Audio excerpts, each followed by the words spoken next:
Hello friends and subscribers. Welcome to Tamil Bell YouTube channel. நீங்கள் இன்னும் நம்ம சேனலை சப்ஸ்கிரைப் பண்ணல அப்படின்னா மறக்காமல் சப்ஸ்கிரைப் பண்ணுங்கள்.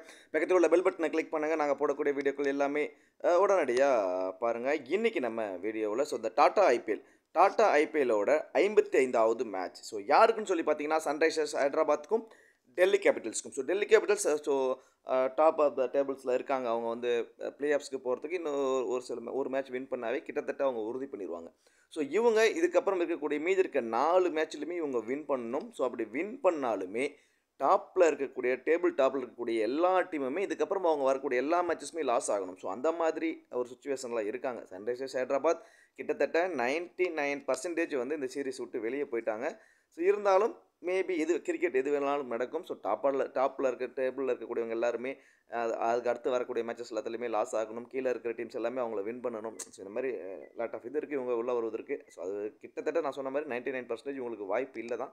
பட் இருந்தாலும் டாப் 4க்குள்ளே வர்றவங்கள இவங்களால் யார் வரணும் யார் வரக்கூடாதுன்னு முடிவு பண்ணுற இடத்துல கீழே இருக்கவங்கலாம் இருக்காங்க. ஸோ அந்த மாதிரியான ஒரு இடத்துல தான் இப்போ இவங்க இருக்க போகிறாங்க. ஸோ இந்த மேட்ச் 2 டீமுக்குமே முக்கியமான ஒரு மேட்ச் தான்.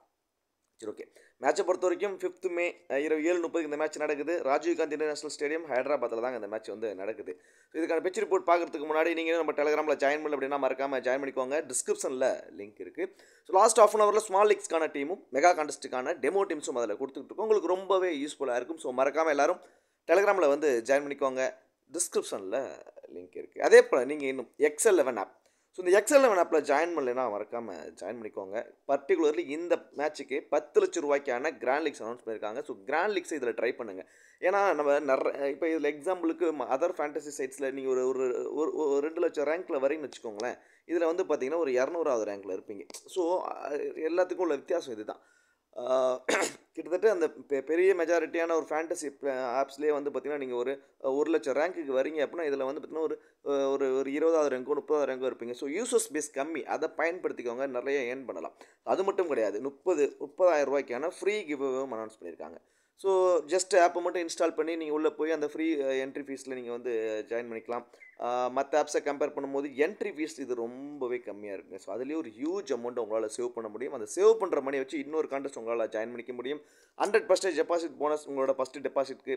Low competition, lowest entry fees, எட்விட் ஃபேண்டசி இருக்குது. அதை விட ரொம்ப முக்கியமானது 100% TDS அண்ட் GST இதில் ஃப்ரீ பண்ணி கொடுத்துருக்காங்க. 30 செகண்ட்ஸில் உங்களுக்கு இன்ஸ்டன்ட் விட்ராவல் கொடுக்குறாங்க. ஸோ ரொம்பவே சூப்பராக இருக்கும். கண்டிப்பாக ட்ரை பண்ணி பாருங்கள். டிஸ்கிரிப்ஷனில் லிங்க் இருக்குது. இன்வைட் கோட் தமிழன் ஸ்மால் லீக்ஸ்க்கு ரொம்ப பெஸ்ட்டான ஒரு ஆப் இது XL11 ஆப். பிச் ரிப்போர்ட்டில் ஆஸ் யூஸ்வல் தாங்க ட்ரெடிஷ்னல் ஹைதராபாத் பிச். ஸோ இதில் என்னென்னா ஃபுல்லாக பேட்டிங்க்கு சப்போர்ட் பண்ணக்கூடிய ஒரு இது தான். ஸோ கிட்டத்தட்ட 11.28 அப்படிங்கிறதே ஒரு ஆவரேஜான பெர் ஓவருக்கு ரன்ஸாக வந்துக்கிட்டு இருக்குது. ஸோ கிட்டத்தட்ட 200 ரன் ஸ்கோர் நம்ம பார்க்கலாம். பேட்ஸ்மேன்ஸ் என்ஜாய் பண்ணி ஆடுவாங்க. இந்த லைன் அண்ட் லென்த்தில் பவுல் பண்ணுற பவுலர்ஸ்க்கு கூட இங்கே பயங்கரமாக அடி விழுவும். ஸோ அந்த மாதிரி இங்கே இருக்கும். ஸோ அவங்களுக்கு சரியான ஒரு சீம்லாம் கிடைக்கிறதே ரொம்ப கஷ்டமாக இருக்கும். கிராஸ் பெருசாக இருக்காது, ஃபுல்லாக ஃப்ளாட் ட்ராக்காக தான் கொடுக்க போகிறாங்க. ஸோ இந்த வெனுவை பொறுத்த வரைக்கும் 200 ரன்னுங்கிறது ஆவரேஜான ஸ்கோராகவே இருக்க போகுது ஃபஸ்ட் இன்னிங்ஸில். ஸோ இங்கே அந்த ஸ்லோவர் வேரியேஷன்ஸ், கட்டர் வேரியேஷன்ஸ் போடுறவங்களுக்கு கொஞ்சம் அட்வான்டேஜ் இருக்குங்க. ஸோ அவங்களுக்கு அவங்களோட ஓவரில் விக்கெட்ஸ் கிடைக்க சான்சஸ் இருக்கும். கிட்டத்தட்ட ஒரு 20 ஓவரில் பார்த்தீங்கன்னா ஒரு 14லேருந்து ஒரு 15 ஓவர் ஃபாஸ்ட் பவுலர்ஸ் போடுறாங்கன்னா அதில் ஒரு 7லேருந்து 8 ஓவர் அப்படி ஒரு அப்ராக்சிமேட்டாக நம்ம சொல்லணும்னா அந்த கணக்குக்கு அவங்க வெறும் ஸ்லோவர் பால்ஸு மட்டுமே தான் ட்ரை பண்ணுவாங்க. மோஸ்ட்லி இந்த வெனுவில் ஸ்லோவர் பால்ஸ் இங்கே பெரிய இம்பாக்டை க்ரியேட் பண்ணும். ஸோ எந்த அளவுக்கு வேகம் கொடுக்குறீங்களோ அந்த அளவுக்கு பால் வெளியே ட்ராவல் ஆகும். ஸோ அந்தளவுக்கு ஒரு ஃப்ளாட் ட்ராக்காக தான் இந்த வெனுவில் இருக்க போது. 200ங்கிறது ஒரு ஆவரேஜான ஸ்கோராக இருக்கும். ரீசன்ட் ரெக்கார்ட் பார்த்தீங்கன்னா கடைசி 5 T20யில் 203ங்கிறது ஒரு ஆவரேஜான ஸ்கோராக இருக்குங்க. டோட்டல் விக்கெட்ஸ் ஒரு 55 விக்கெட்ஸ் போயிருக்கு கடைசி 5 T20யில். அதில் ஃபாஸ்ட் பவுலர்ஸ் தான் 45 விக்கெட் எடுத்திருக்காங்க. ஸ்பின்னர்ஸ் வெறும் 10 விக்கெட் எடுத்திருக்காங்க. ஸ்பின்னர்ஸ்க்கு பெருசாக இங்கே அட்சட்ஸ் கிடைக்கல. ஸோ ஃபாஸ்ட் பவுலர்ஸ் இங்கே என்ஜாய் பண்ணியிருக்காங்க. குறிப்பாக அந்த ஸ்லோவர் வேரியேஷன்ஸ் போடுறவங்க, கட்டர் வேரியேஷன்ஸ் போடுறவங்க, அவங்களுக்கு இந்த வேணும் ரொம்பவே ஆப்டாக இருக்கும். ஹெட்விட் ரெக்கார்ட் மொத்தம் ஒரு 10 மேட்ச் ப்ளே பண்ணியிருக்காங்க 2 பேருமே. அதில் டெல்லி கேபிட்டல்ஸ் தான் ஒரு 5 முறை வின் பண்ணியிருக்காங்க. SRH ஒரு முறையும், நோ ரிசல்ட்ஸில் ஒரு மேட்சும் இருந்திருக்கு. ஸோ ஒரே ஒரு மேட்ச் அப்பர் ஹேண்டாக இருக்கிறாங்க டெல்லி கேபிட்டல்ஸ். இந்த சீசன் டெல்லி கேபிட்டல்ஸ் ரொம்ப சூப்பராக ஆடிட்டு இருக்காங்க. ஸோ டெல்லி கேபிட்டல்ஸை பொறுத்த வரைக்கும் ஃபேப் டு பிளேசிஸ், அபிஷேக் போல் 2 பேர் இன்னிங்ஸ் ஓப்பன் பண்ண போகிறாங்க. அடுத்ததாக கருண் நாயர், KL ராகுல், அக்சர் பட்டேல், த்ரிஸ்டன் ஸ்டப்ஸ். அதுக்கு அடுத்ததாக பார்த்தீங்கன்னா Ashutosh Sharma, Vipraj Nigam, Mitchell Starc. Then அடுத்ததாக பார்த்தீங்கன்னா துஷ்மந்த் சமீரா, குல்தீப் யாதவ் அண்ட் முகேஷ் குமார் இது வந்து டெல்லியோட ஒரு பாசிபிளான பிளேயிங் 11. தென் எஸ்ஆர்ஹெச் சன்ரைசர்ஸ் ஹைதராபாத்தை பொறுத்த வரைக்கும் Abhishek Sharma, Travis Head, Ishan Kishan, Nitish Kumar Reddy, Henry Klaasen, Kamindu Mendis, Ankit Verma, Pat Cummins, Harshal Patel, Jaydev Unadkat, Mohammed Shami and Zeeshan Ansari. So இது வந்து எஸ்ஆர்ஹெச்சோட ஒரு பாசிபிளான பிளேயிங் 11. இப்போது கிராண்ட் லீக்ஸ்க்கான ஆப்ஷன். ஸோ அந்த கிராண்ட் லீக்ஸ்க்கான ஆப்ஷன்ஸ் பார்த்தோம் அப்படின்னா நம்ம அபிஷேக் சர்மா செகண்ட் இன்னிங்ஸில் பயங்கரமான ஒரு பிளேயருங்க அவர். ஸோ நம்ம யூஸ்வலாகவே சொல்லுவோம், ஃபஸ்ட்டு பேட் பண்ணுறாங்க அப்படின்னா அபிஷேக் சர்மாவை நீங்கள் வந்து 10 மேட்ச் அவர் ப்ளே பண்ணுறாருன்னா அதில் 8 மேட்ச் வந்து அவர் ஃப்ளாப் ஆயிருக்காருங்க. ஸோ பேட்டிங் ஃபஸ்ட்டு பண்ணும்போது இயர்லியராகவே அவரோட விக்கெட்டை வந்து விட்டுட்டுருக்காரு. பேட்டிங் செகண்டை பண்ணும்போது அப்படியே தலைக்கலாம். 10 மேட்ச் ப்ளே பண்ணுறாருனா கிட்டத்தட்ட வந்து 8லேருந்து 9 மேட்ச் வரைக்குமே அவர் வந்து ஃபேண்டசி டீமுக்குள்ளே வந்துடுறாரு. ஸோ அது மட்டும் கிடையாது, அவருக்கு இருக்கக்கூடிய ஒரு அட்வான்டேஜ் பார்த்திங்கன்னா பவுலும் பண்ணுவார் சம்டைம்ஸ். ஏன்னா இப்போ கமிந்து மெந்திஸ்னு ஒரு எக்ஸ்ட்ரா ஆப்ஷன்ஸ் இருக்கிறதுனால அவருக்கு பவுலிங் ஆப்ஷன்ஸ் இல்லாமல் போயிடுது, அது ஒரு மைனஸாக போயிடுது. ஆனால் இவரோட ஃபீல்டிங் பொசிஷன்ஸ் வந்து பார்த்திங்கன்னா அந்த லாங் ஆஃபில் வந்து அவரை நிறுத்தி வைக்கிறதுனால 1 or 2 கேச்சஸும் அவர் வந்து பிடிச்சிடுறது அவருக்கு இருக்கக்கூடிய இன்னும் கொஞ்சம் அட்வான்டேஜ் ஆகிடுது. ஸோ அந்த எக்ஸ்ட்ரா பாயிண்ட்ஸ் எல்லாம் எடுத்துக்கிட்டு செகண்டாக பேட் பண்ண வரும்போது கண்டிப்பாக வந்து ஒரு ஃபேண்டசி டீமில் வந்துகிட்டு இருக்காரு. பேட்டிங் ஃபஸ்ட்டு பண்ண போகிறாருனா மட்டும் நீங்கள் வந்து ஒரு ஒரு ஒரு ஒரு மெஜாரிட்டியான டீம்ஸில் வந்து அவரை மிஸ் பண்ணிவிட்டு ட்ரை பண்ணுங்கள். ஏன்னா அவரோட ஃபார்ம் நல்லா இருக்குது, எல்லாமே அதை மட்டும் தான் நம்ம பார்க்குறோம். பட் அவர் எந்தெந்த இதில் அடிச்சிருக்காரு, இன்னிங்ஸில் அடிச்சிருக்காருன்னு பார்க்குறப்போ செகண்ட் இன்னிங்ஸில் தான் அவரோட ரன்ஸ் வந்து கொஞ்சம் அதிகமாகவே இருந்திருக்கு. ஸோ 50-50 ஆப்ஷன்ஸ் பயன்படுத்திக்கோங்க. பேட்டிங் ஃபஸ்ட் அப்படின்னா பேட்டிங் செகண்ட்னா நீங்கள் கிட்டத்தட்ட ஒரு 90% டீம்ஸில் அவங்க இங்கே ட்ரை பண்ணலாம். டிராவிஸ் ஹெட்டுக்கு இந்த சீசன் சொல்லிக்கிற அளவுக்கு இல்லைங்க, பெருசாக ஒரு நல்ல ஃபார்மில் இருந்து வந்தவர் தான். பட் அந்த ஃபார்மை கண்டினியூ பண்ண முடியல இங்கே வந்துட்டு. இத்தனைக்கும் எல்லா ட்ராக்குமே ஃப்ளாட் ட்ராக்காக தான் கொடுக்குறாங்க. பட் அவரோட மைனஸை வந்து கரெக்டாக வந்து ஜட்ஜ் பண்ணிடுறாங்கிற மாதிரி தான் எனக்கு ஒரு ஃபீல் கிடைக்குது. அது இல்லாமல் அவர் வந்து இம்பாக்ட் பிளேயராக பயன்படுத்துறதுனால என்னோடய பாயிண்ட் ஆஃப் வியூவில் என்றைக்குமே ஒரு ஒரு ஸ்ட்ராங்கான பிளேயரை வந்து ஃபீல் பண்ண வைக்கணுங்க. ஃபீல் பண்ணுறப்ப தான் அவர்கிட்ட வந்து அந்த ஒரு அந்த மேட்சுக்குள்ளே அவர் உள்ளே வருவார். ஐ திங்க் எனக்கு தெரிஞ்சு டிராவிஸ் ஹெட்டை அவங்க ஃபீல்டிங் பண்ண வைக்காதது மேஜர் மிஸ்டேக்காக இருக்க எனக்கு தெரிஞ்சு ஒரு பாசிபிலிட்டிஸாக இருக்கலாம்.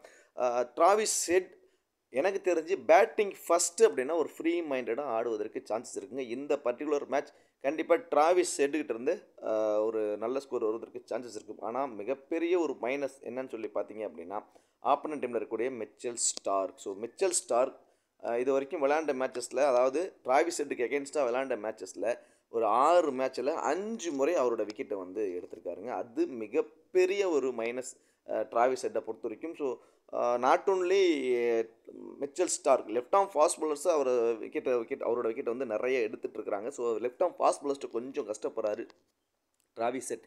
இருந்தாலும் இந்த பர்டிகுலர் மேட்ச்சில் பேட்டிங் ஃபஸ்ட்டு பேட்டர் செகண்ட் ரெண்டுலையுமே டிராவிஸ் ஹெட் அதை வந்து ஓவர் கம் பண்ணிடுவாருங்க. இந்த பர்டிகுலர் மேட்ச்சில் அவர் மினிமம் 30லேருந்து ஒரு 50 ரன்ஸ் வரைக்கும் அடிப்பார். இந்த மேட்சுக்கான கிராண்ட் லீக்கான கேப்டனாக நீங்கள் டிராவிஸ் ஹெட்டுக்கு ட்ரை பண்ணி பார்க்கலாம். அட்லீஸ்ட் ஒரு 2 டீம்லேயாவது அவரோட ஃபார்மை வந்து இந்த மேட்ச் கொண்டு வருவதற்கு வாய்ப்புகள் ரொம்ப ரொம்ப ரொம்ப அதிகம். ஏன்னா இதுக்கு மேலே அவங்களுக்கு ஒன்றும் இல்லை. ஸோ அவங்க ஃப்ரீயாக ஆடுறதுக்கு பாசிபிலிட்டிஸ் ரொம்ப அதிகம். இஷான் கிஷான் ஒரு சொல்கிறது ஒரு சோக்கர் மாதிரி பண்ணிகிட்ருக்காருங்க. லைக் உண்மையிலுமே அப்படி தான் பண்ணேன். ஏன்னா ஃபஸ்ட்டு மேட்ச்சு சதம் அடித்த ஒரு பிளேயர் அந்த ஃபார்மை கண்டினியூ பண்ண முடியாமல் தவிச்சிக்கிட்டு இருக்காரு. அதுதான் இங்கே உண்மை. ஸோ இப்போ ஃபஸ்ட்டு மேட்ச் வந்து ஒரு சதம் அடிக்கிறாங்க, ஒரு பெரிய ஸ்கோர் வந்துருச்சு அப்படின்னா அதை ரிட்டைன் பண்ணணும்னா திரும்ப அதே மாதிரி ஆடணும்லாம் அர்த்தம் இல்லை. ஸோ கொஞ்சம் டைம் எடுத்து பாலுக்கு தகுந்த மாதிரி பவுண்டரிஸ் ஆடணும். அவர் பண்ணுற மேஜர் மிஸ்டேக், வர்றாரு வெரி ஃபஸ்ட்டு பாலே 6 அடிக்கணும், வெரி ஃபஸ்ட்டு பாலே 4 அடிக்கணுங்கிற ஒரு இன்டென்ட் காட்டுறாரு. ஸோ எல்லா மேட்சுமே அந்த இன்டென்ட் கை கொடுக்காது. ஸோ அது அவங்களுக்கும் தெரியும். ஸோ இதனால் ஒரு ஃப்ரீயாக ஆடுங்க அப்படின்னு சொல்லி அனுப்பி விட்றதுனால அவங்க அந்த அட்வான்டேஜ் எடுத்துக்கிறாங்க, ரொம்ப அட்வான்டேஜ் எடுத்துக்கிறாங்க. பட் அவங்களோட நேச்சுரல் கேம் ஆடினாவே கிட்டத்தட்ட இந்த சீசனில் இஷான் கிஷான் அந்த ஆரஞ்சு கப் ஹோல்டர் அந்த ரேஸில் அவர் இருந்திருப்பார். அந்தளவுக்கு ஒரு நல்ல ஃபார்ம், டொமஸ்டிக் லெவலில் நல்ல ஃபார்ம், வெரி ஃபஸ்ட்டு மேட்ச்சு சதம் அடிச்சு. ஸோ இந்த மாதிரி ஒரு குவாலிட்டியான இன்டென்ட் உள்ளவர். ஸோ அவரே வந்து மிஸ் பண்ணிட்டார் அப்படிங்கிற மாதிரியான ஒரு ஃபீல் தான் எனக்கு கொடுக்குது. அட்வான்டேஜ் வைஸ் எதுவுமே இல்லை. ஏன்னா விக்கெட் கீப்பர் வந்து ஹென்ரி கிளாசன் தான் பண்ணுறாருங்கிறப்போ அந்த அட்வான்டேஜ் இல்லை. இந்த ஸ்கொயர் பவுண்டரிஸில் ஃபீல்டிங் நிற்கிறாரு, 1 or 2 கேச்சஸ் பிடிக்க வாய்ப்புகள் இருக்கலாம். இஷான் கிஷானை பேட்டிங் ஃபஸ்ட்டு பண்ணும்போது நீங்கள் ரொம்ப இம்பார்ட்டன்ஸ் கொடுத்துக்கலாங்க. இஷான் கிஷான் பேட்டிங் ஃபஸ்ட்டு பண்ணுறப்போ மோர் இம்பார்ட்டண்டாக இருப்பார். இப்போ பேட்டிங் ஃபஸ்ட்டு பண்ணும்போது Travis Head, Ishan Kishan, then Heinrich Klaasen, இந்த 3 பேரும் மோர் இம்பார்ட்டண்டாக இருப்பாங்க. Heinrich Klaasen as usual batting ஃபஸ்ட்டுனாவே நம்ம கண்ணை மூடிட்டு அவரை நம்ம ட்ரை பண்ணிக்கலாம். ஆனால் இந்த பர்டிகுலர் மேட்ச்சில் ஹென்ரி கிளாசன் இந்த பர்டிகுலர் மேட்ச் லாஸ்ட் 2 மேட்சாக வந்து பார்த்தீங்கன்னா அவரோட டவுன் கொஞ்சம் ப்ரொமோட் பண்ணியிருக்காங்க. ஸோ இதுக்கு முன்னாடி நிதிஷ்குமார் ரெட்டி வந்துகிட்டு இருந்த டவுனில் இப்போ ஹென்ரி கிளாசனை வந்து ஆட வச்சுட்டாங்க. ஸோ ஹென்றி கிளாசனும் வந்து மினிமம் 25 ரன் வரைக்கும் அடிக்கிறார். ஸோ அப்படிங்கிறப்போ போத் இன்னிங்ஸ்லையும் அவர் இம்பார்ட்டன்ட் பிக்ஸ் ஆயிடுறாரு. தென் விக்கெட் கீப்பர் மூலிமா கிடைக்கக்கூடிய அட்வான்டேஜ்லையும் அவருக்கு வந்து ஃபேண்டசி வேல்யூ இன்க்ரீஸ் பண்ணி கொடுக்குது. ஸோ இவருக்கு முன்னாடி நிதிஷ்குமார் ரெட்டியை அனுப்பிவிட்டு இருந்ததுனால நம்ம செகண்டாக பேட் பண்ணும்போது ஹென்றி கிளாசனை வந்து நீங்கள் ஒமிட் பண்ணுங்கள் அப்படிங்கிற மாதிரி நம்ம மேட்ச் சொல்லிட்டு இருந்தோம். ஸோ இப்போ வந்து அவரோட டவுன் கொஞ்சம் ப்ரொமோட் ஆகிறதுனால ஹென்றி கிளாசனை நம்ம போத் இன்னிங்ஸ்லுமே இம்பார்ட்டன்ட் கொடுத்துக்கலாம். குறிப்பாக ஃபஸ்ட்டு பேட் அப்படிங்கிறப்போ நீங்கள் ஒன் ஆஃப் கிராண்ட் லீக்கில் ஒரு வைஸ் கேப்டன் ஆப்ஷனாகவே ட்ரை பண்ணுங்கள். ஏன்னா செகண்ட் டவுன் வரக்கூடிய பிளேயர் மேபி ஏர்லியாக 2 விக்கெட் விழுந்துச்சுன்னா அவர் வந்து கொஞ்சம் டவுன் பண்ணி ஆட வைப்பாங்க. ஸோ டாப் ஆர்டரில் ஏர்லியாக 2 விக்கெட் விழுந்துருங்கிற மாதிரி நீங்கள் டீமை போட்டிங்கன்னா ஹென்றி கிளாஸ்னை நீங்கள் மிஸ் பண்ணுங்கள். அந்த இடத்துல கமிந்து மெண்டிஸ்க்கு கொண்டு வாங்க. ஸோ டாப் 3 பேருமே நல்லா ஆடிடுவாங்க அப்படின்னா ஒரு 7வது ஒரு 8வது ஓவருக்கு அப்புறம் வந்து பார்த்திங்கன்னா ஒரு 2வது விக்கெட் விழுது அப்படின்னா ஹென்றி கிளாசன் மேபி சான்சஸ் இருக்குது. அவருக்கு வந்து ஒன் ஆஃப் கிராண்ட் லீக்கு ஒரு வைஸ் கேப்டன் ஆப்ஷனாக வருது கூட வாய்ப்பு இருக்குது. ஏன்னா கடைசி கட்டத்தில் வந்து ஒரு 35 ரன் டு 40 ரன் அடித்தா கூட அந்த விக்கெட் கீப்பர் மூலிமா கிடைக்கக்கூடிய ஃபேண்டசி பாயிண்ட்ஸ் எல்லாம் அவருக்கு வந்து எக்ஸ்ட்ரா ஆடட் பாயிண்ட் தான். அதெல்லாம் வைஸ் கேப்டன் அளவுக்கு அவருக்கு ஆப்டாக கொண்டு வந்துடும். கமிந்து மெண்டிஸ் ஒரு 2 ஓவர் வரைக்கும் போல் பண்ண சான்சஸ் இருக்குது. ஒரு அன்எக்ஸ்பெக்டடான ஒரு விக்கெட். தென் டாப் ஆர்டரில் ஏர்லியாக 2 விக்கெட் விழுந்துரும் அப்படிங்கிற மாதிரி ஒரு டீமை போட்டிங்கன்னா அவர் கண்டிப்பாக அவரை வந்து டாப் ஆர்டருக்கு ப்ரொமோட் பண்ணிடுவாங்க. ஸோ அதுங்க வந்து பேட்டிங்கில் நல்ல டச்சில் நல்ல ஃபார்மில் தாங்க இருக்கார். ஒரு லோ பர்சன்டேஜ் பிக்காகவும் இருப்பார், ஒரு பிக் டிஃப்ரென்ஷியல் பிக்காகவும் கமிந்து மெண்டிஸ் இருப்பார். 2 ஓவர் போல் பண்ணுறப்போ ஒரு அன்எக்ஸ்பெக்டடான ஒரு விக்கெட். தென் பேட்டிங்கில் அவர் வந்து அடிக்கக்கூடிய 20 ரன் அவர் கண்டிப்பாக ஃபேண்டசி டீமுக்குள்ளே கொண்டு வந்துடும். நீங்கள் ஒன் சைட் டீம்ஸ் போடுறீங்க டெல்லிக்கு ஃபேவரானால் அதுக்கு வந்து கமிந்து மெண்டிஸ் வந்து மோர் இம்பார்ட்டன்ட் பிக்காக வந்து இருப்பார். பவுலிங்கில் உண்மையிலுமே முகமது சமி இந்த சீசன் அவருக்கு ரொம்ப ரொம்ப ரொம்ப ஒரு ஒர்ஸ்ட்டு சீசனாக அமைஞ்சிருச்சுங்க. ஸோ இந்த சீசன் அவருக்கு வந்து பெருசாக விக்கெட்ஸே வரலை. பேட் கமின்ஸும் வந்து பார்த்திங்கன்னா ஒவ்வொரு மேட்ச்சும் டீசென்ஸாக விக்கெட் எடுத்துகிட்டு இருக்காரு. ஒரு மேட்ச் விக்கெட் எடுக்கிறாரு, ஒரு மேட்ச் எடுக்கல அப்படின்னாலுமே வேறு எதுலையாவது ஒரு கான்ட்ரிபியூட் அவருக்கு கிடச்சிருது. ஸோ லைக் வந்து அவங்க வந்து பேட்டிங்கில் கூட வந்து சம் கான்ட்ரிபியூட் வந்து பண்ணிடுறாரு. ஸோ போத் இன்னிங்ஸ்க்குமே ஒரு என்னோட பாயிண்ட் ஆஃப் வியூ இம்பார்ட்டன்ட் தான். ஃபஸ்ட்டு போல் பண்ண போகிறாருன்னா நீங்கள் ஒன் ஆஃப் கிராண்ட் லீக்கு ஒரு வைஸ் கேப்டன் ஆப்ஷனாக ட்ரை பண்ணி பார்க்கலாம். ஏன்னா ஒரு டெத் ஓவரில் போல் பண்ணுறப்போ 2 விக்கெட் வரைக்கும் எடுக்கலாம். தென் பேட்டிங்கில் வந்து ஒரு 15 டு ஒரு 20 ரன்ஸ் வரைக்கும் அடிப்பார். ஹர்ஷல் பட்டேல், ஜெய்தேவ் உன்னட்கட் இந்த 2 பேர் இருக்கிறதுனால அதிகப்படியான வாய்ப்பு ஜெய்தேவ் உன்னட்கட்டுக்கு தான் டெத் ஓவரில் போட வாய்ப்பு கிடைக்குதுங்க. ஸோ ஹர்ஷல் பட்டேலுக்கு வந்து பார்த்திங்கன்னா கொஞ்சம் முன்னாடி ஏர்லியராகவே ஓவர்ஸை கொடுத்து முடிச்சிடுறாங்க. ஜெய்தேவ் உன்னட்கட் இல்லாத வரைக்கும் ஹர்ஷல் பட்டேல் தான் டெத் ஓவர், குறிப்பாக அந்த 20வது ஓவர் வந்து போல் பண்ணிட்டு இருந்தார். இந்த ஜெய்தேவ் உன்னட்கட் வந்ததுக்கப்புறம் ஜெய்தேவ் உன்னட்கட்டுக்கு தான் அந்த 20வது ஓவர் போகுது. அவரும் பயங்கர வேரியேஷன்ஸ். ஸோ அது இல்லாமல் லெஃப்ட் ஹேண்டர் அப்படிங்கிறதுனால இன்னும் கொஞ்சம் ஒரு அட்வான்டேஜ் இருக்குது. பால் நல்லா திருகி விட்றாரு, பால் நல்லா டேர்ன் ஆகுது. ஸோ டெத் ஓவர்ஸில் ஸ்லோவர் வேரியேஷன்ஸ் நிறையா போடுறாரு, ஸ்லோவர் பவுன்சஸ் போடுறாரு, விக்கெட் டேக்கிங் எபிலிட்டி அவருக்கு ரொம்ப அதிகம். ஸோ ஃபஸ்ட்டு போல் பண்ண போகிறாங்கன்னா மஸ்ட்டு ட்ரை ஜெய்தேவ் உன்னட்கட். ஸோ செகண்டாக போல் பண்ண போகிறாங்கன்னா நீங்கள் வந்து முகமது சமிக்கு வந்து நீங்கள் ட்ரை பண்ணலாம். ஜீசன் அன்சாரிகிட்ட வந்து ஒரு 3 ஓவர் வரைக்கும் போல் பண்ணுவாங்க. ஸோ 1 விக்கெட் வரைக்கும் அவருக்கு கிடைக்குங்க. ஸோ இதுதான் ஆப்ஷன். இந்த டீமை பொறுத்த வரைக்கும் பவுலிங்கில் பேட் கமின்ஸ் ஃபஸ்ட்டு போல் பண்ண போகிறாருனா 2 விக்கெட்டும், பேட்டிங்கில் வந்து ஒரு 15 டு 20 ரன்ஸ் வரைக்கும் அடிப்பார். செகண்டாக போல் பண்ண போகிறாருனா 1 விக்கெட்டும், பேட்டிங்கில் அதே 15 டு 20 ரன் கண்டிப்பாக அவர் அடிச்சிடுவார். ஹர்ஷல் பட்டேல் ஃபஸ்ட்டு போல் பண்ணுறாருனா 1 விக்கெட் எடுப்பதற்கு சான்சஸ். செகண்டாக போல் பண்ணுறாருனா மேபி ஒரு டிஃப்ரென்ஷியல் பிக்காக இருப்பாருங்க, 2 விக்கெட் வரைக்கும் அவருக்கு கிடைக்கும். ஜெய்தேவ் உன்னட்கட் ஃபஸ்ட்டு போல் பண்ண போகிறாருனா 2ங்கிறது 3 விக்கெட் கூட கிடைக்கும். குறிப்பாக அந்த 20வது ஓவர் அவர் போல் பண்ணுறதுனால ஒரே ஓவரில் 2 விக்கெட் கூட கிடைக்க சான்சஸ். முகமது சமி போத் இன்னிங்ஸ்லையுமே ஒரு விக்கெட் எடுப்பாருங்க. ஜீசன் அன்சாரியும் போத் இன்னிங்ஸ்லையுமே ஒரு விக்கெட் வரைக்கும் கிடைக்கலாம். டெல்லி கேபிட்டல்ஸ். ஸோ டெல்லி கேபிட்டல்ஸில் Faf du Plessis, Abhishek Porel 2 பேரும் வந்து இன்னிங்ஸை ஓப்பன் பண்ணுறாங்க. ஸோ இதில் ஃபேப் டு பிளேஸ், அபிஷேக் 2 பேருமே ஒரே மாதிரி அவங்க இன்டென்ட் வந்து தெரியுதுங்க, நல்லாவே தெரியுது. அவர் அடித்து ஆடணுங்கிற இதுதான். லாஸ்ட் மேட்ச் கேஎல் ராகுல் விக்கெட் கீப்பர் பண்ணலை. ஸோ அபிஷேக் போரல் தான் விக்கெட் கீப்பர் பண்ணார். ஸோ இந்த மேட்சும் டாஸ் வந்ததுக்கப்புறம் யார் பேட் கட்டியிருக்காங்க, யார் விக்கெட் கீப்பர் பண்ண போகிறாங்கிறத கொஞ்சம் பார்த்துக்கோங்க. பட் அவங்களுக்கு தான் அந்த அட்வான்டேஜ், அந்த விக்கெட் கீப்பருங்கிற ஒரு அட்வான்டேஜ். ஆனால் இதில் நீங்கள் நல்லா நோட் பண்ண வேண்டிய ஒரு விஷயம், லாஸ்ட் மேட்ச் 2 பேருமே ஃப்ளாப் ஆனாங்க.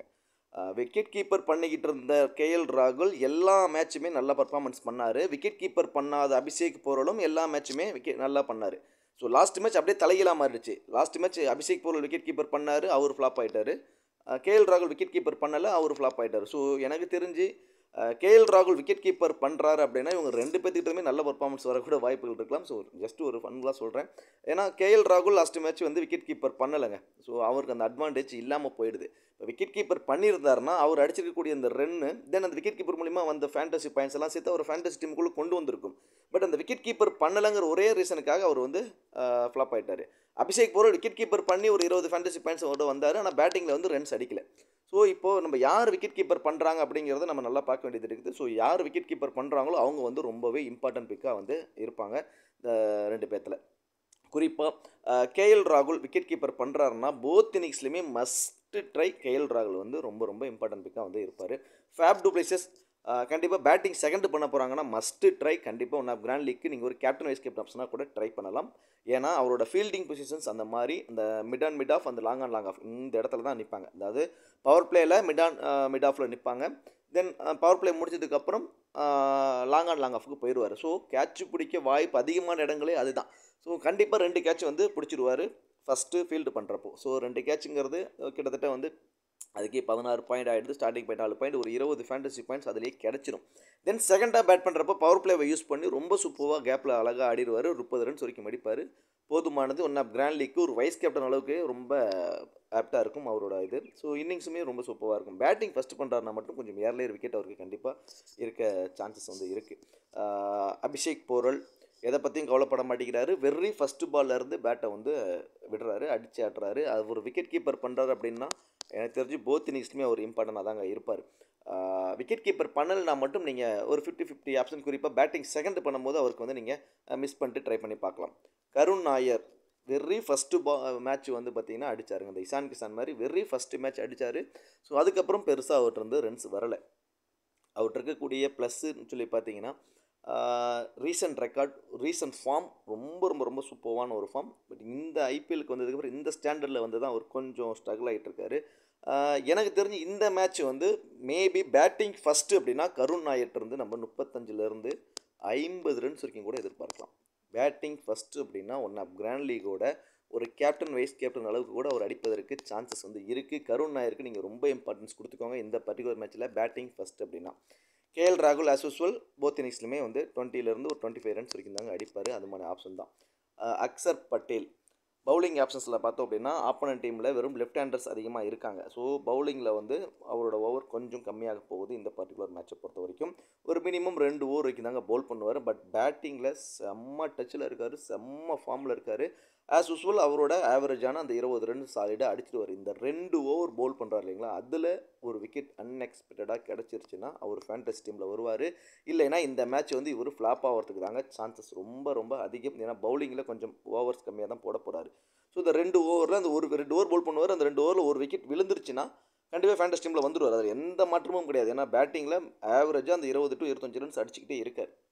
சப்போஸ் அந்த 2 ஓவரில் விக்கெட்ஸ் விழலை, ஏன்னா ஆப்பனண்ட்டில் வந்து பார்த்திங்கன்னா ஃபுல்லாக லெஃப்ட் ஹேண்டர்ஸாக இருக்காங்க. ஸோ அந்த 2 ஓவரில் அவருக்கு விக்கெட் கிடைக்கல, இந்த வேணுலையும் பெருசாக டர்ன் இருக்காது.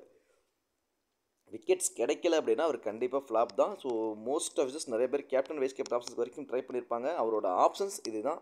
ஸோ அந்த அன்எக்ஸ்பெக்டடான விக்கெட் தான் நான் என்னோட பாயிண்ட் ஆஃப் 50-50 ஆப்ஷன்ஸ்க்கு தான் கொண்டு போவேன். ஸோ அது ஒரு பேட்டிங் ட்ராக் அப்படிங்கிறதுனால கடைசி 6 ஓவர் 7 ஓவரில் கூட வந்தாலும் கிறிஸ்டன் ஸ்டப்ஸ் வந்து ஒரு 30 ரன்ஸ் வரைக்கும் அடிக்க சான்சஸ். தென் அந்த ஸ்கொயர் பவுண்டரிஸில் அவரோட ஃபீல்டிங் பொசிஷன்ஸ் வந்து இருக்கும். இப்போது அப்படியே ஆப்போசிட் இதுதான். ஸோ கிறிஸ்டன் ஸ்டப்ஸும் கருண் நாயர் அந்த 2 பேருமே ஸ்கொயர் பவுண்டரிஸில் ஃபீல்டிங் நிற்கிறவங்க. 1 or 2 கேச்சஸ் பிடிக்கும் சான்சஸ் உங்களுக்கு ரொம்ப அதிகம். பவுலிங்கில் மிச்சல் ஸ்டார்க் ஃபஸ்ட்டு பவுல் பண்ண போகிறாருன்னா மினிமம் 2 மேக்ஸிமம் 3 விக்கெட் கூட எடுப்பாருங்க. 3ங்கிறது 4 கூட மாறலாம். மிச்சல் ஸ்டார்க்கை பொறுத்த வரைக்கும் ஃபஸ்ட்டு பவுல் பண்ண போகிறாருன்னா கண்டிப்பாக ஒரு கேப்டன் வைஸ் கேப்டன் ஆப்ஷன் தான் கொடுங்க. துஷ்மந்தா சமீரா 3 ஓவர் வரைக்கும் பவுல் பண்ணுவார், 1 விக்கெட் வரைக்கும் எடுப்பார். குல்தீப் யாதவுக்கு இந்த வெனுவில் பெருசாக டேர்ன் இருக்காது. ஆனால் நிறைய முறை என்ட்ரி கிளாஸ்னு அவரோட விக்கெட்டை வந்து அவர் எடுத்திருக்காரு. ஸோ அது இல்லாமல் இவரோட ஓவர்ஸ் அந்த 16 ஓவருக்கு அப்புறம் கூட 1 ஓவர் கொடுக்கறதுனால போத் இன்னிங்ஸ்லையுமே அவருக்கு அவரோட ஃபேண்டசி வேலை இன்க்ரீஸ்டு தான். போத் இன்னிங்ஸ்லையுமே 2 விக்கெட் வரைக்கும் அவர் எடுப்பார். முகேஷ் குமார் போத் இன்னிங்ஸ்லையுமே 1 விக்கெட் வரைக்கும் எடுக்கக்கூடிய ஆப்ஷன்ஸ் தாங்க அவருக்கு இருக்குது. இதில் இந்த விப்ராஜ் நிகம், ஸோ இவரும் மிச்சல் ஸ்டார்க் அவரோட 4 ஓவர், குல்தீப் யாதவ் அவரோட 4 ஓவர், முகேஷ் குமார் அவரோட 4 ஓவர் பவுல் பண்ணிவிடுவாங்க. துஷ்மந்தா சமீரா ஒரு 3 ஓவர் பவுல் பண்ணுவார். அக்சர் பட்டேல்கிட்டருந்து ஒரு 2 ஓவர், அடுத்ததாக விப்ராஜ் நிகம்கிட்டருந்து ஒரு 2 ஓவர். இதுதான் இவங்களுக்கான ஒரு காம்பினேஷன்ஸாக மோஸ்ட்லி இருக்கும். ஸோ இதில் விப்ராஜ் நிகம் பேட்டிங்கில் வந்தாலும் ஒரு 15 ரன்ஸ் வரைக்கும் அடிப்பார். ஒரு டிஃப்ரென்ஷியல் பிக்கை வேணால் நீங்கள் ட்ரை பண்ணலாம். ஐ திங்க் எனக்கு தெரிஞ்சு 1 விக்கெட் வரைக்கும் எடுப்பாருங்க. ஸோ அந்த ஒரு கான்செப்ட் தான். பேட்டிங்கில் அசுதோஷ் சர்மா வரைக்கும் அவங்களுக்கு ஆப்ஷன்ஸ் இருக்கிறதுனால பேட்டிங்கில் இவருக்கு வாய்ப்பு கிடைக்குமா ஒரு கொஸ்டின் மார்க். கிடைச்சா ஒரு 10 to 15 ரன் வரைக்கும் அடிப்பார். கிடைப்பதற்கான வாய்ப்பு இந்த மேட்ச் வந்து ரொம்ப கம்மி தான். ஏன்னா ஒரு ஃபுல் அண்ட் ஃபுல்லாக ஒரு பேட்டிங் ட்ராக் தான். சரி ஓகே. இப்போது கேப்டன் வைஸ் கேப்டன் ஆப்ஷன்ஸ்க்கு ஆப்டானவங்க Faf du Plessis batting second பண்ண போகிறார் அப்படின்னா, கருண் நாயர் பேட்டிங் ஃபர்ஸ்ட்டுனா கண்டிப்பாக உங்களோட ஒரு டீம்லேயாவது கிராண்ட் லீக்ஸில் அவருக்கு கேப்டன் வைஸ் கேப்டன் ஆப்ஷன் கொடுங்க. அதே மாதிரி ஃபஸ்ட்டு பவுல் பண்ண போகிறாருன்னா மிச்சல் ஸ்டார்க் அவருக்கு வந்து கண்டிப்பாக ஒரு டீம்லேயே கேப்டன் வைஸ் கேப்டன் ஆப்ஷன்ஸாக வந்து கொடுங்க. அதே மாதிரி குல்தீப் யாதவுக்கும் ஒரு captain vice captain option try பண்ணி பார்க்கலாம். சன்ரைசர்ஸை பொறுத்த வரைக்கும் பேட்டிங் செகண்ட் அப்படின்னா அபிஷேக் சர்மா அவர்கள் கண்டிப்பாக ஒரு கேப்டன் வைஸ் கேப்டன் ஆப்ஷன் கொடுங்க. அதே மாதிரி பேட்டிங் ஃபஸ்ட்டுனா இந்த மேட்சோட ஹீரோவாக டிராவிஸ் ஹெட் இருக்க பாசிபிலிட்டிஸ் ரொம்ப ரொம்ப ரொம்ப அதிகம். கண்டிப்பாக அவருக்கு ஒரு கேப்டன் வைஸ் கேப்டன் ஆப்ஷன் கொடுங்க. அதே மாதிரி பேட் கமின்ஸ் ஃபஸ்ட்டு பவுல் பண்ண போகிறாங்க அப்படின்னா கண்டிப்பாக 2 விக்கெட் வரைக்கும் எடுப்பார். தென் பேட்டிங்கில் வந்து சம் கான்ட்ரிபியூட் அப்படிங்கிறப்போ அவருக்கு வந்து ஒரு கேப்டன் வைஸ் கேப்டன் ஆப்ஷனை நீங்கள் ட்ரை பண்ணி பார்க்கலாம். சரி ஓகே. இப்போது கிராண்ட் லீக்ஸுக்கான டீம் மேக்கிங்கான ஒரு ஆப். ஸோ இந்த OG11 ஆப். ஸோ இந்த OG11 ஆப்பை வந்து நம்ம எப்படி வந்து பிளேயர்ஸை வந்து பிக் பண்ணலாம் அப்படிங்கிறத உங்களுக்கு நான் இப்போ சொல்கிறேன். இந்த ஒரு ஸ்க்ரீன் மட்டும் கொஞ்சம் ஒரு பெருசு பண்ணி பாருங்கள், கொஞ்சம் ஃபுல் ஸ்க்ரீன் வச்சு பாருங்கள். ஏன்னா இது வந்து கொஞ்சம் இந்த ஆப்ஷன்ஸில் தான் எடுக்க முடியுது. சரி ஓகே. இப்போ ஒன்றும் இல்லைங்க, நீங்கள் ஆப்பை ஓப்பன் பண்ணிவிட்டு நீங்கள் ரிஜிஸ்டர்லாம் பண்ணிட்டீங்கன்னு வச்சுக்கோங்களேன். ஸோ அதுக்கப்புறம் என்டர்ஃபேஸ் வந்து இப்படி இருக்கும். ஸோ அதில் வந்து கீழே இந்த ஷெட்யூல் இருக்குல்ல, இதை டச் பண்ணிங்கன்னா என்டர்ஃபேஸ் இப்படி வந்துடும். ஸோ இதில் ஃபஸ்ட்டு நீங்கள் பண்ண வேண்டிய விஷயம் என்ன அப்படின்னா, ஃபஸ்ட்டு வந்து ஆப்பை ஓப்பன் பண்ணிவிட்டு டீமை கிரியேட் பண்ணிவிட்டு நம்ம போய் அமௌண்ட் ஆட் பண்ணக்கூடாது. ஃபஸ்ட்டு காயினை பர்ச்சேஸ் பண்ணிக்கணும். ஸோ ஃபஸ்ட்டு இந்த செட்டிங்ஸில் போய்ட்டு ஆட் கேஸ்ட்டில் போய்ட்டு இதில் என்ன அமௌண்ட் இருக்கோ அதில் உங்களுக்கு எது கன்வீனியன்ட்டோ அந்த அமௌண்ட்டை கொடுத்து நீங்கள் ஃபஸ்ட்டு காயின்ஸை பர்ச்சேஸ் பண்ணிக்கணும். ஸோ தென் அதுக்கப்புறமேட்டு வந்து பார்த்தீங்கன்னா இந்த பேஜ் இப்போ இந்த பர்டிகுலர் மேட்ச் இந்த மேட்ச்சுக்கு வந்து நான் ஓப்பன் பண்ணி காட்டுறேன். ஸோ SRH அண்ட் DCக்கு. ஸோ இதை ஓப்பன் பண்ணிங்க அப்படின்னா இப்படி தாங்க இருக்கும். Create SL teams and stats இப்படி இருக்கும். ஸோ ஸ்டேட்ஸ்லேருந்து கொடுத்துருவாங்க, SLம் கொடுப்பாங்க. ஸோ SLை பொறுத்த வரைக்கும் நான் வந்து பர்சனலாக உங்களோட இதில் போடுங்கன்னு தான் சொல்லுவேன். கிராண்ட் லீக்ஸ்க்கு மட்டும் இதை ட்ரை பண்ணிக்கோங்க. என்னோட ஒப்பீனியன் அது. ஸோ இதில் வந்து பார்த்தீங்கன்னா அந்த லாக் பிளேயர்ஸ்ன்னு இருக்கு இல்லைங்களா, இதை டச் பண்ணிங்க அப்படின்னா அந்த பிளேயர்ஸ் எல்லாமே ஷோ ஆவாங்க. சரிங்களா, எல்லாமே ஷோ ஆவாங்க. ஸோ இதில் நீங்கள் பார்த்தீங்கன்னா சைட்லேயே கொடுத்துட்றாங்க பர்சன்டேஜ். இது எல்லாமே பச்சை கலரில் இருக்கிறதுனா ஹை பர்சன்டேஜ் எல்லாமே பார்த்தீங்கன்னா சைட்லேயே கொடுத்துட்றாங்க. ரிஸ்க் அப்படிங்கிறத ரொம்ப லோ பர்சன்டேஜாக இருக்கிறவங்க ஸோ அந்த மாதிரி ஆப்ஷன்ஸில் இருக்காங்க. ஸோ இதில் வந்து இது என்ன அப்படின்னா, இது ப்ரைம் ஆப்பு கிடையாது, நல்லா புரிஞ்சுக்கணும். இது வந்து என்ன அப்படின்னா, ஒரு 7 மணிக்கு டாஸ் போடுறாங்க, 7:10க்கு லைன் அப்ஸ் வருது, கடைசி 20 நிமிஷம் 7:30 மணிக்கு மேட்ச்னா கடைசி 20 நிமிஷத்தில் உங்களால் 20 டீமை கிரியேட் பண்ண முடியாது. அதுக்கு பதிலாக இந்த ஆப் என்ன பண்ணுதுன்னா, நீங்கள் பிளேயர்ஸை சூஸ் பண்ணிவிட்டு இந்த நீங்கள் வந்து டீம் ஜென்ரேட்னு கொடுத்தீங்கன்னா வித்தின் செகண்டில் உங்களுக்கு வந்து அந்த எத்தனை டீம் நீங்கள் சொல்கிறீங்களோ அத்தனை டீம் இது கிரியேட் பண்ணி கொடுத்துரும். ஸோ அந்த மாதிரியான ஒரு ஆப் தான் இது. இதை நீங்கள் அதை பார்த்து நீங்கள் உங்களோட ஃபேண்டசி ஆப்ஸில் நீங்கள் அதை பார்த்து நீங்கள் டீம்ஸை வந்து போட்டுக்க முடியும். ஏன்னா லாஸ்ட் 20 மினிட்ஸ் உங்களால் யாரை எடுக்கிறதுங்கிறது தெரியாது. இதில் உள்ள பெனிஃபிட் என்னென்னா, அந்த லாஸ்ட் 20 நிமிஷத்தில் யார் ஃபஸ்ட்டு பேட்டிங் யார் ஃபஸ்ட்டு பவுலிங்னு தெரிஞ்சுக்கிட்டு உங்களால் இந்த 24 பிளேயர், அதாவது இம்பாக்ட் பிளேயரோடு சேர்த்து 24 பிளேயர்லேருந்து உங்களால் ஒரு 16லேருந்து 18 பிளேயர் வரைக்கும் செலக்ட் பண்ணிட முடியும். அந்த 18 பேர்லேருந்து 20 டீம் இது உங்களுக்கு கிரியேட் பண்ணி கொடுக்கும். ஸோ இதுதான் அதோட கான்செப்ட். இப்போ நான் உங்களுக்கு ஜஸ்ட் ஒரு டீம் வந்து ட்ரை பண்ணி காட்டுறேன் பாருங்கள். Ishan Kishan, Henry Klaasen. So அதுக்கு முன்னாடி இங்கே பார்த்தீங்கன்னு வச்சுக்கோங்களேன், நம்ம செலக்ட் பண்ணுறோம். செலக்ட் பண்ணதுக்கப்புறமே சைடில் வந்து இப்படி 2 ஆப்ஷன்ஸ் வருது இல்லையா. இது என்ன அப்படின்னா, அவங்களுக்கு நீங்கள் கேப்டன் வைஸ் கேப்டன் கொடுக்கணும்னு ஆசைப்படுறீங்களான்னா நீங்கள் கொடுத்துக்கலாம். ஒரு 7 பேர்லேருந்து ஒரு 8 பேர் வரைக்கும் கேப்டன் வைஸ் கேப்டன் ஆப்ஷன்ஸை செலக்ட் பண்ணிக்கலாம். இந்த ஸ்டார் பிளேயர் அப்படின்னா என்ன அப்படின்னா, அந்த யாருக்கு ஒரு 5 பிளேயர் வரைக்கும் மினிமம் 5 பிளேயர் வரைக்கும் நீங்கள் ஸ்டார் ஆப்ஷன்ஸை கொடுத்துக்கலாம். அந்த ஸ்டார் பிளேயரை டச் பண்ணிட்டோம் அப்படின்னா நீங்கள் கொடுக்குற எத்தனை டீம் ஒரு 5 டீம் ஜென்ரேட் பண்ணணும்னு சொல்கிறீங்க அப்படின்னா அந்த 5 டீம்லையுமே அந்த ஸ்டார் கொடுத்துருக்க பிளேயர்ஸ் வந்து எல்லா டீம்லையுமே வருவாங்க. இதுதான் அதோட கான்செப்ட்.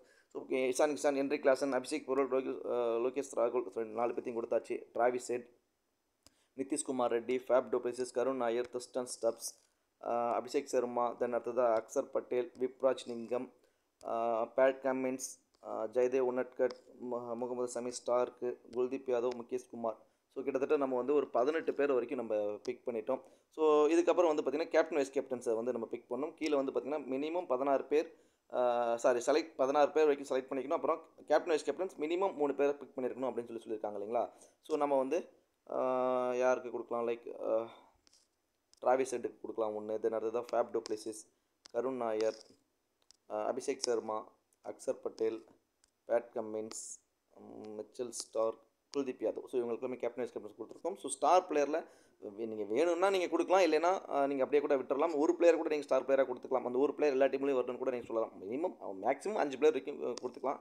நான் வந்து லைக் டிராவிஸ் ஹெட்டுக்கு ஒன்று கொடுக்குறேன், கருண் நாயருக்கு ஒன்று கொடுக்குறேன், தென் அடுத்ததாக லோகேஷ் ராகுலுக்கு ஒன்று கொடுக்குறேன், பேட் கம்மின்ஸ், தென் அடுத்ததாக மிச்சல் ஸ்டார்க். ஸோ இவங்க எல்லாருக்கும் ஸ்டார் பிளேயர் ஆப்ஷன்ஸ் கொடுத்து ப்ரொசீட் கொடுக்குறேன்.